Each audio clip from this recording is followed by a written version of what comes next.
Let's solve the third question. So the question says 5p square minus 25p plus 20 whole divided by p minus 1.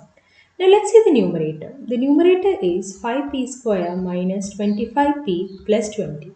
Now see students, can I take anything common from all the three terms?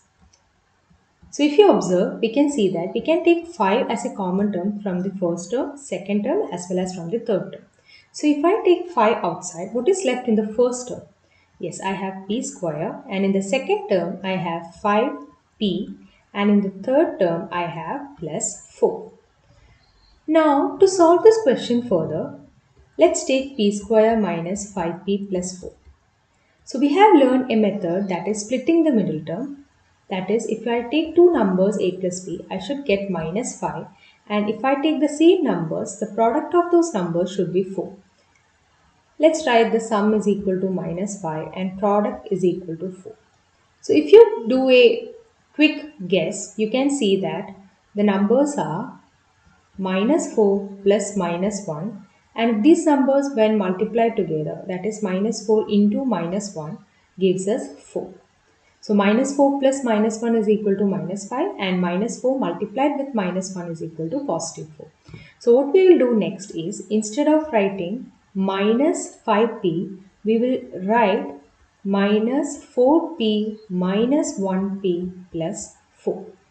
Now this method is known as splitting the middle term.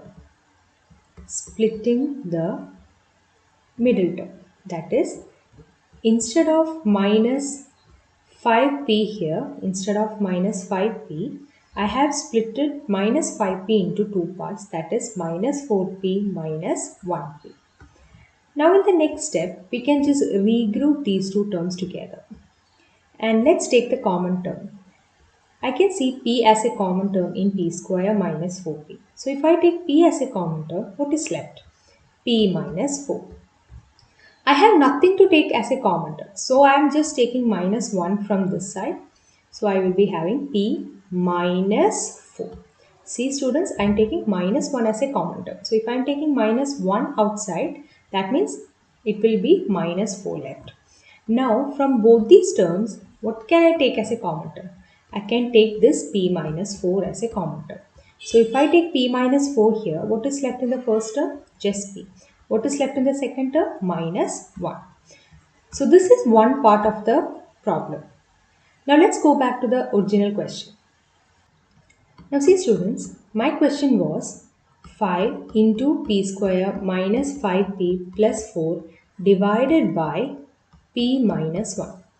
See, I am continuing with this step. So first I took 5 as a common term from this algebraic expression, and then I used the splitting the middle term method to further factorize p square minus 5p plus 4, and this is my final answer here. So instead of p square minus 5p plus 4, now I can write this as 5 into p minus 4 into p minus 1 whole divided by p minus 1. Now see students, if we have common factors as p minus 1 on both the numerator and denominator, we can cancel from the numerator as well as from the denominator. So what is left? We have 5 into p minus 4. We can further use the distributive property and simplify it as 5p minus 20. So this will be the final answer.